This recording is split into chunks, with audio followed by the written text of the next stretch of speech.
Bem, colegas, chegamos ao nosso último bloco da aula de hoje. Vamos para a questão de número 19, cujo enunciado diz o seguinte: o controle judicial incidente sobre um ato discricionário restringe-se à análise da legalidade do ato. Item 19 é um item verdadeiro, marquem-no desta forma, e já está explicado, porque a primeira questão da nossa lista foi uma questão que a gente aprofundou bastante isso, agora ficou fácil.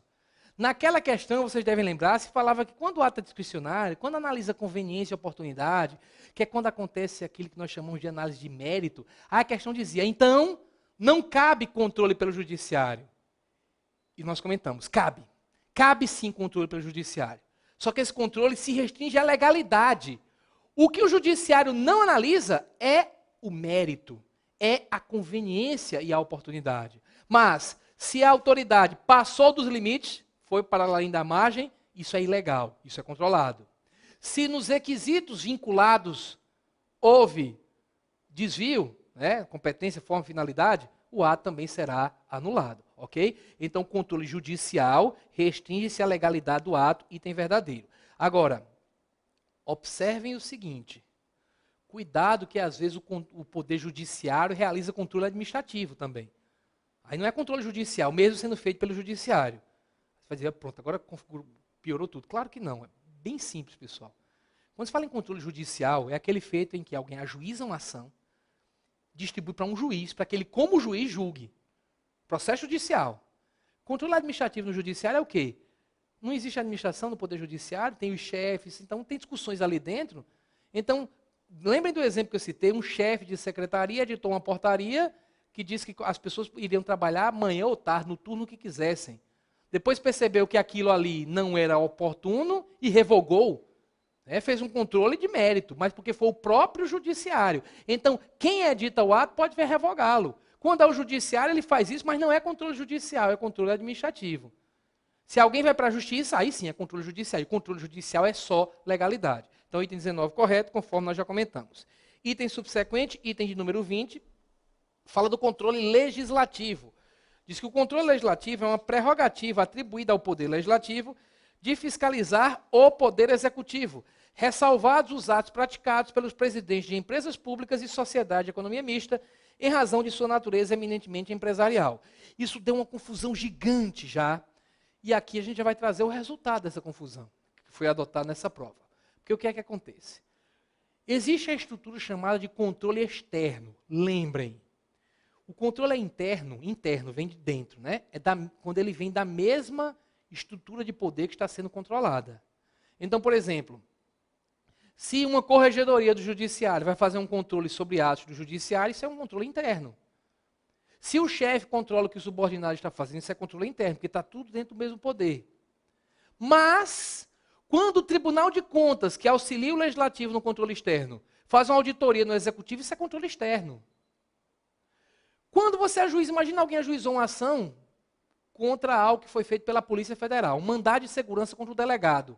Vai para a Justiça. Isso é controle externo também, porque o Judiciário vai controlar o que a Polícia Federal fez e a Polícia Federal é Executivo. Tá? Então, isso é controle externo. Só que a expressão controle externo ela é muito mais usada para um sistema que tem esse nome até oficial, Sistema de Controle Externo, que é composto sempre por um Tribunal de Contas ajudando um órgão parlamentar, auxiliando um órgão parlamentar. Então, na esfera federal, o TCU, Tribunal de Contas da União, ajudando, auxiliando o Congresso Nacional. Aí veio uma grande discussão. Teve um caso em que o TCU foi fazer uma auditoria em contratos feitos pelo Banco do Brasil. E o Banco do Brasil disse, não, eu sou empresa privada, ou melhor dizendo, de direito privado, atuo com atividade econômica, em concorrência com a iniciativa privada. Meu patrimônio não é composto de bens públicos, são bens privados, porque pelo Código Civil só é bem público que pertence a pessoas de direito público. Então, é bem privado. Tudo isso, então, não estou sujeito ao TCU. O Supremo chegou a decidir assim, dar razão ao Banco do Brasil. Mais à frente, ele percebeu que, no final das contas, ali tem patrimônio público. O poder público tem a maioria das ações com direito a voto. Percebeu que os princípios da administração pública se aplicam a todas as entidades da administração direta e indireta. Também o Banco do Brasil, também a Caixa Econômica, também essas entidades todas estão sujeitas ao controle legislativo. Então, nessa linha, quando se disse aqui que o controle legislativo é a prerrogativa atribuída ao Poder Legislativo de fiscalizar o Poder Executivo, já é algo meio fajuto, né? Porque não é só executivo, o judiciário também passa por controle legislativo. Aí, ressalvar os atos praticados pelos presidentes de empresas públicas e sociedade de economia mista ficou indiscutivelmente falso, porque hoje em dia se diz que, mesmo tendo natureza empresarial, essas entidades estão sujeitas também ao controle legislativo. Questão de número 21. Ajuizada a ação competente pelo Ministério Público no exercício do controle externo para discutir conduta de servidor que configure ato de improbidade, não poderá ser instaurado processo administrativo disciplinar contra esse servidor em decorrência da vedação ao bis in idem. Bis in idem, duas vezes sobre a mesma coisa. Você não pode punir duas vezes o sujeito por um fato só. Mas lembrem, às vezes o fato configura ato de improbidade administrativa, você apura numa ação civil, configura também crime, apura numa ação penal, configura também ilícito administrativo, você apura num processo administrativo disciplinar. Isso é plenamente possível. E nós falamos que as instâncias são independentes. Então, não há nenhuma proibição em que role um processo administrativo disciplinar e um processo de improbidade administrativa. Isso já foi explicado à exaustão em questões anteriores, o que demonstra que esse item diz que não poderá ser instaurado processo a disciplinar em decorrência da vedação bis in idem, porque já tem processo de improbidade. Falso. Não é bis in idem. Uma coisa é o ato de improbidade, outra coisa é a agressão ao estatuto do servidor. Então, as instâncias, como eu já falei, são autônomas. Já foi explicado o motivo desse item estar falso até anteriormente. Item de número 22 diz que a pendência de apreciação de recurso administrativo interposto e recebido com efeito suspensivo impede a utilização das vias judiciárias para contestação de ato administrativo pendente de decisão. Estamos ainda estudando controle da administração pública, estamos falando das várias modalidades de controle. Já falamos que o controle administrativo, controle interno, ele é um controle mais amplo, incide sobre mérito e sobre legalidade. Já o controle judicial é só a questão de legalidade, certo? O controle legislativo tem vários detalhes também que a gente vai analisando nas questões, mas aqui se pergunta algo que é bastante simples. Se você raciocinar, você acerta. Porque o que acontece? A tendência da galera é errar de cara. Porque a gente aprende que a lei não pode excluir da apreciação do Poder Judiciário lesão ou ameaça a direito. Então, se você teve um direito violado, você tem o direito de ir para a justiça. Se você está num processo administrativo e quer desistir da via administrativa, olha, não adianta ficar recorrendo aqui não, essa galera não me entende não, eu vou para a justiça. Não adianta ficar recorrendo no Detran, porque eles não vão me dar razão, eu vou para a justiça direto. Você pode fazer isso. Você pode abandonar a via administrativa e ir para a judicial. Agora, se você está na via administrativa, interpôs um recurso com efeito suspensivo, o que é isso? Olha, quando você entra com um recurso, normalmente 2 efeitos podem ser aplicáveis. Tanto é que às vezes a lei de maneira bem difícil de ser entendida por quem não é da área. A lei diz, o recurso será recebido com um duplo efeito. Duplo efeito é porque normalmente o recurso tem 2 efeitos, os 2 efeitos principais, alguns autores citam outros, mas esses são os 2 mais citados, que são os seguintes. Primeiro, efeito devolutivo. Efeito devolutivo é o que você quer porque quando você entra com recurso. Por que você entra com recurso? Você não concordou com a decisão, você quer o quê? Que julgue de novo. Então você recebeu a decisão, opa, não gostei, devolvo para julgar de novo. Você entra com recurso para que julguem novamente, você não concorda com a decisão, você não está satisfeito com aquela decisão. Esse efeito quase todo recurso tem. Você recorre para julgar de novo. Eu disse quase, porque tem um recurso chamado de embargos de declaração, em que você, teoricamente, não pede para julgar de novo. Você pede que esclareça a decisão, porque ela não está clara. Tem uma contradição, tem alguma coisa obscura. Tem lá os motivos, que eu não vou estudar aqui. Certo? Agora, o efeito mais importante nesse momento é o efeito suspensivo. Existe efeito suspensivo quando o simples fato de você recorrer impede que o processo continue. Você tem que decidir o recurso para que a coisa ande. Suspende o efeito da decisão recorrida. Então, se você, por exemplo, tomou uma multa de trânsito e recorreu, e aquele recurso simplesmente faz com que a multa não possa ser cobrada, tem que julgar para poder cobrar, é porque o recurso tem efeito suspensivo. Tá? Então, quando se fala tem efeito suspensivo, é porque não podem fazer nada com você antes de julgar. Aí percebam, Eu falei para vocês do livre acesso ao judiciário. Citei a Constituição Federal, artigo 5º, inciso 35. A lei não excluirá do poder judiciário, da apreciação judicial, né, lesão ou ameaça a direito. Então você tem o direito de ir para a justiça sempre? Bem, sempre que houver, ou você pelo menos achar que haja, lesão ou ameaça ao seu direito.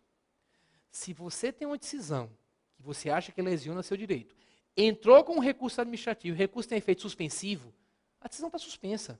Não há qualquer ameaça a direito algum seu. Então, como está pendente recurso com efeito suspensivo, não há lesão, não há ameaça de lesão, não se pode usar a via judicial. Agora, claro, você pode esperar que a decisão saia, se ela não saiu favorável, não tem mais efeito suspensivo, você vai para a justiça depois. Certo? Então, não cabe ir ao judiciário nesse caso, porque não há lesão, não há ameaça de lesão, porque a decisão está suspensa. Então, voltemos para cá. Questão 22. A pendência de apreciação de recurso administrativo interposto e recebido com efeito suspensivo, essa é a chave da questão, teve efeito suspensivo, certo? Impede a utilização das vias judiciárias para contestação do ato administrativo pendente de decisão. Enquanto ele estiver pendente, você não pode ir para a justiça. Item verdadeiro, marquem-no desta forma. Questão de número 23 diz o seguinte: o controle administrativo é instrumento jurídico de fiscalização sobre a atuação dos agentes e órgãos públicos, realizado de ofício, por iniciativa própria, não se aceitando provocação da parte interessada. Olha, tome muito cuidado com isso, porque a administração pública, ela tem o seu poder dever de autotutela. O princípio da autotutela diz que a administração deve velar pela legalidade dos seus atos. Se ela perceber que praticou um ato ilegal, ela anula o ato. Se ela perceber que o ato é inconveniente e inoportuno, ela revoga o ato. Tem uma súmula do Supremo Tribunal Federal, a súmula 473, dizendo isso. 473. A administração deve anular os seus atos ilegais e revogar os inconvenientes inoportunos, respeitar o direito adquirido, claro. Bem, essa é a linha de raciocínio. Se a administração percebe que algo de ilegal foi feito, ela pode, de ofício, ou seja, como decorrência do seu próprio ofício. Quando se falar em direito em de ofício, é porque não precisa ninguém pedir. O agente de trânsito, para multar alguém que passou o sinal vermelho, não é necessário que ninguém diga, olha, por favor, agente de trânsito, multa. Não, ele multa de ofício. Age de ofício. Então, quando se diz que a administração pode controlar seus atos de ofício, é porque ela pode controlar sem que ninguém peça. Basta que a administração internamente descubra, ela vai e controla. Agora, a questão aqui diz, realizado de ofício por iniciativa própria, isso é a definição de ofício, não se aceitando provocação da parte interessada. Não se aceita? Então, por exemplo, o agente aplicou uma multa. Aí o particular que não concorda com a multa, impugna, provoca a administração. Por favor, reanalise, acho que isso está errado. Claro que a administração vai analisar. Obviamente, a Constituição estabelece o sagradíssimo direito de petição, independentemente do pagamento de taxas. Você pede para a administração, mostra, olha, tem isso aqui de errado, analise. Então a administração age de ofício ou provocada. Por isso que aqui está colocado um item que é falso, porque se aceita a provocação da parte interessada. Quem não é da área jurídica, às vezes se atrapalha um pouquinho com essa palavra provocação, né? Porque quando você fala no dia a dia, não se aceita provocação, é porque você não liga para o cara que está querendo perturbar seu juízo. Mas em direito a gente usa a palavra provocar nesse sentido. Provocar é causar algo. Então quando você diz, olha, controla esse ato, você provocou o controle. Não é provocação no sentido de tirar o sujeito do seu centro, né? Então, claro que você pode provocar, a administração, com base nessa provocação, tomar as medidas que considerar necessárias. Então, item aqui, falso. Vamos para o item subsequente, de número 24. Com relação ao controle da administração pública, assinale a opção correta. Uma assertiva aqui com itens. O primeiro item diz, o controle judicial destina-se à verificação da legalidade e do mérito dos atos administrativos. Grifei na voz, fizemos uma questão agora há pouco. Nós dissemos que o controle judicial destina-se a aferir só a legalidade. Mérito, que é o quê? Análise de conveniência e oportunidade. Isso só pode ser feito pela administração. Então, o controle administrativo analisa mérito e legalidade, as duas coisas.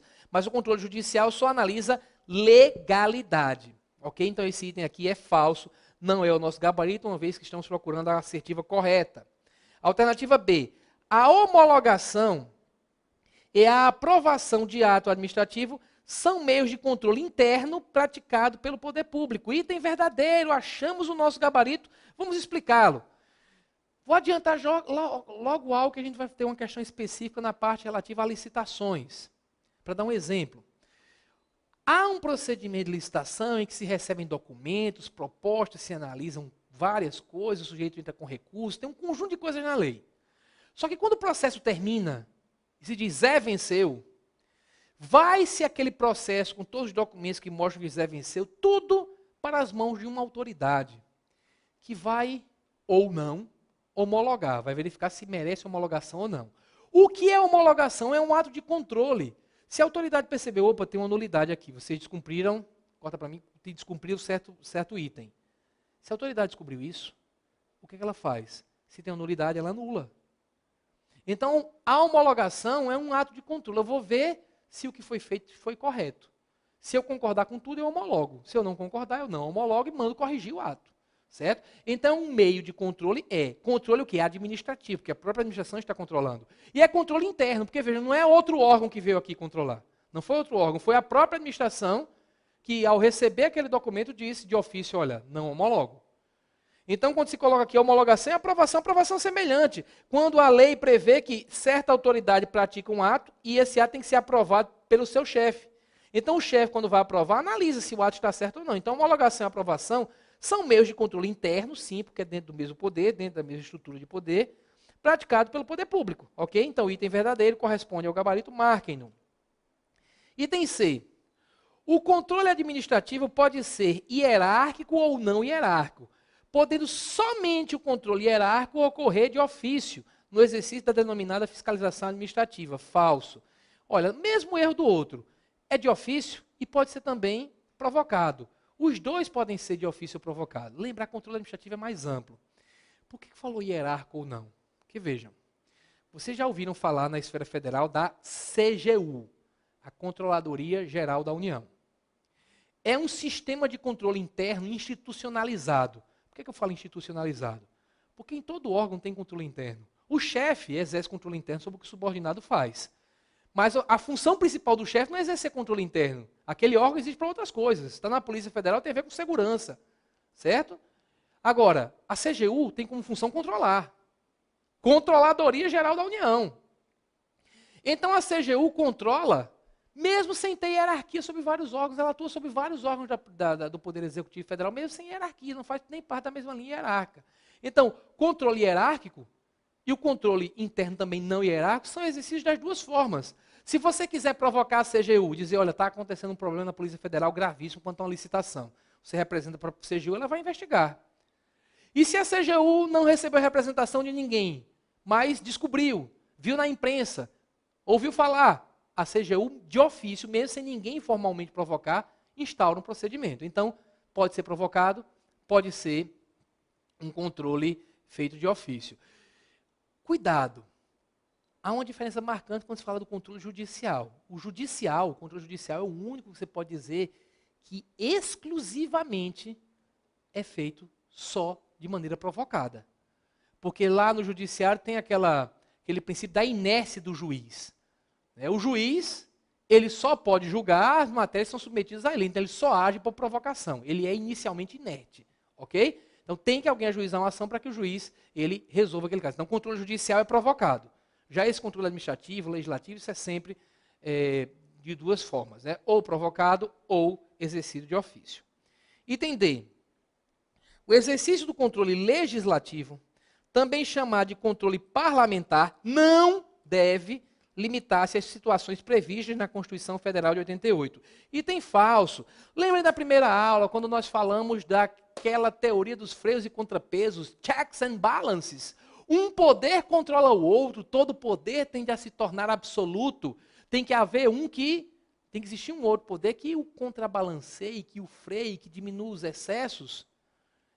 Agora, a gente tem que evitar também que o poder controlador, que está controlando o primeiro, vire um monstro.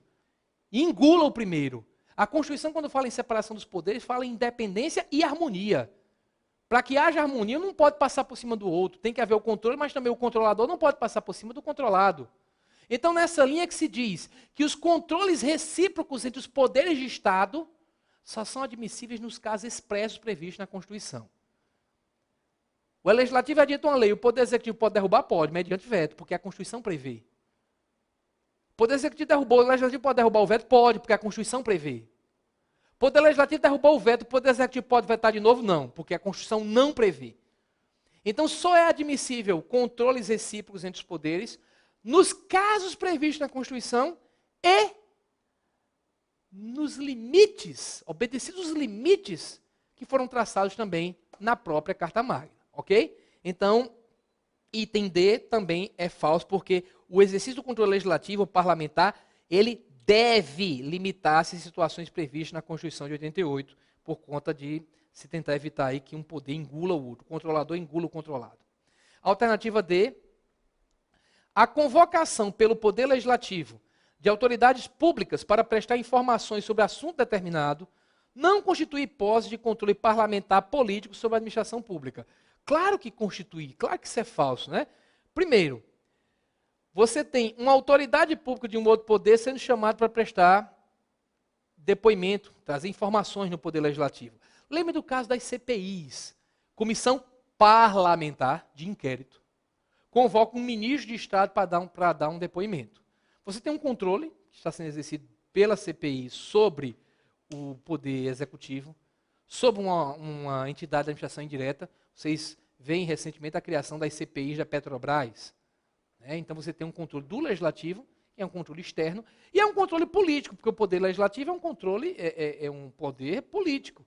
Deputados, senadores com mandato, então são políticos, certo? Então, é controle legislativo, que é a mesma coisa que parlamentar, político, sobre a administração pública. Então é falso dizer que isso não constitui hipótese. Claro que constitui hipótese, é exatamente a definição de controle parlamentar político, ok? Questão de número 25. De acordo com o supertime do Flamengo, o exercício do controle administrativo que implique desfazimento de atos administrativos, desfazer pode ser anular por ilegalidade, pode ser revogar por inconveniência ou falta de oportunidade, né? Então, esse controle, afetando desfavoravelmente os interesses do administrado, deve ser precedido da instauração de procedimento no qual se deu ao administrado a oportunidade de contraditório. Verdadeiríssimo. Vê também a súmula vinculante número 3 do nosso Supremo Tribunal Federal. Essa súmula fala do caso dos tribunais de contas, mas o raciocínio é o mesmo sempre. Porque qual é a linha de raciocínio, pessoal? Muitas vezes, por exemplo, imagine você está trabalhando na Polícia Federal, o pessoal analisando a legislação lá lhe deu certa gratificação. Hoje é difícil porque tem a questão de subsídio, mas suponham, está pagando certa gratificação de acordo com a lei.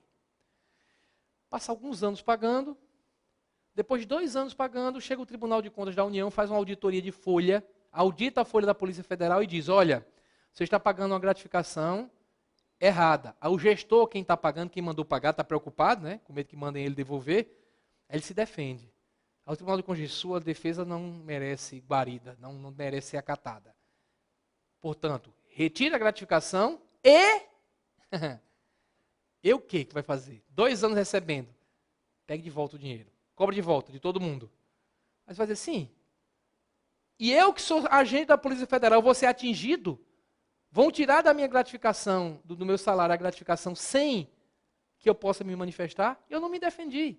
Então, o Tribunal de Contas da União tem que dar o direito de defesa. Editaram a súmula vinculante número 3, dizendo que sempre que se vai atingir direito e interesse de terceiros, de particulares, esses particulares têm que ser chamados ao processo. Cuidado, leiam a súmula vinculante 3 e percebam que ela tem exceções. Basicamente uma exceção que pode ser dividida em alguns casos. Porque, lembrem, ato de aposentadoria, pensão de servidor público, também reforma para militar, que também é servidor público, esses atos, eles são atos que a doutrina chama de complexos. Por que ato complexo? Porque ele só se aperfeiçoa, só se completa quando 2 autoridades falam. Para ter um ato, você tem que ter 2 pessoas falando. Nesse caso, você tem a administração que concede a aposentadoria inicialmente, mas tem o Tribunal de Contas que vai registrar essa aposentadoria. Então tem a administração concede, o Tribunal de Contas registra. Então é ato complexo. Como é ato complexo, só tem ato quando os dois falam. Então, quando a administração aposenta o servidor, você é policial federal, a PF lhe aposentou. Só que esse ato, a portaria, vai para o TCU. O TCU analisa e normalmente registra.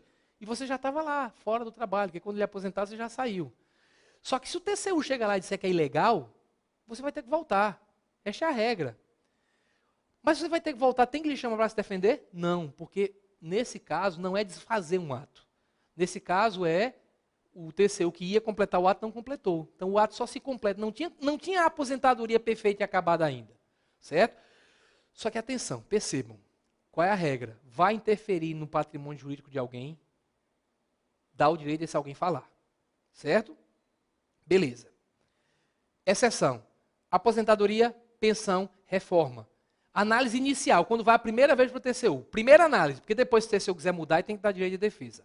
Mas na primeira análise, chegou lá, vai não registrar, não precisa chamar para se defender.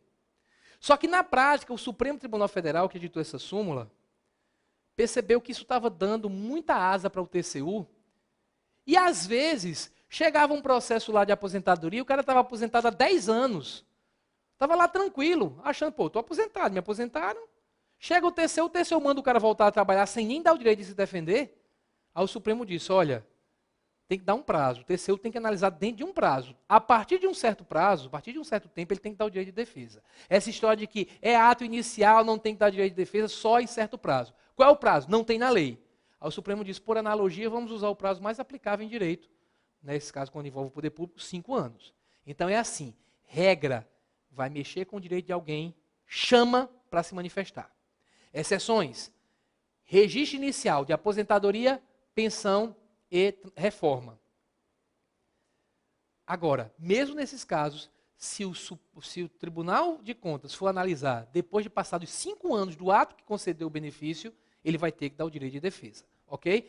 Mas, de qualquer forma, aqui está dizendo que se for desfazer ato administrativo afetando desfavoravelmente o interesse do administrado, deve ser precedido de instauração de procedimento no qual se deu ao administrado a oportunidade de contraditório. Esta é a regra, como deixa claro a súmula vinculante número 3, item verdadeiro, marquem-no desta forma.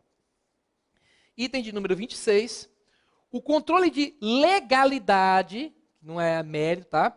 Pode ser exercido tanto internamente por órgãos da própria administração, quanto externamente por órgãos de outros poderes. Verdadeiro. Cuidado, o de mérito, o controle de mérito, que é conveniência e oportunidade, esse é só da administração. Já o de legalidade, aí, amigo, legalidade você tem a administração que pode controlar, controle interno. Você tem o Tribunal de Contas que pode controlar, somado com o parlamento, né, o legislativo. Você tem o Poder Judiciário que pode fazer o controle disso aí também. O Ministério Público, claro, o Ministério Público controla, mas manda para o Judiciário. Mas você tem vários órgãos que analisam legalidade. Agora, o de mérito é que é restrito só para a própria administração que editou o ato. Então, item 26, item verdadeiro, porque fala do controle de legalidade, e tem vários órgãos que podem fazer. Item subsequente, item 27, diz que o processo administrativo disciplinar e a ação popular são exemplos de exercício do controle jurisdicional pela administração pública. Meu colega concurseiro, se você errou essa, eu vou atribuir ao cansaço. Porque, vejam, controle jurisdicional. Controle jurisdicional é aonde? No judiciário. É controle judicial. Processo administrativo disciplinar no judiciário? Não. Processo administrativo disciplinar é na administração. Você, policial federal, fez uma merda grande, vão abrir um PAD contra você, processo administrativo disciplinar, dentro da esfera administrativa. Agora, a ação popular, aí sim é ação judicial, aí seria jurisdicional, certo?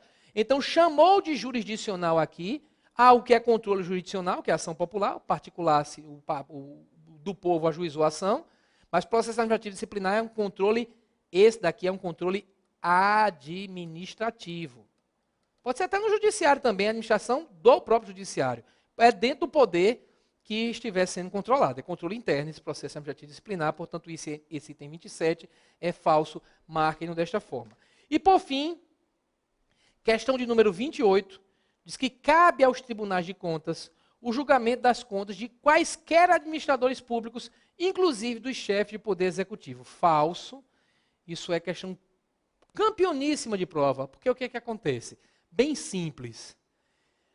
chefe de executivo, prefeito nos municípios, governador nos estados e no DF, presidente da República, essa galera não é julgada por Tribunal de Contas. O Tribunal de Contas dá um palpite, um parecer prévio. Porque quem julga chefe de executivo é a Assembleia, a Câmara, o Congresso, é o Parlamento. Então quem julga prefeito? A Câmara de Vereadores daquela cidade. Governador, Assembleia Legislativa. Governador do DF, Câmara Legislativa do DF. Presidente da República, Congresso Nacional. Esses daí. Agora, os outros administradores é quem julga o Tribunal de Contas.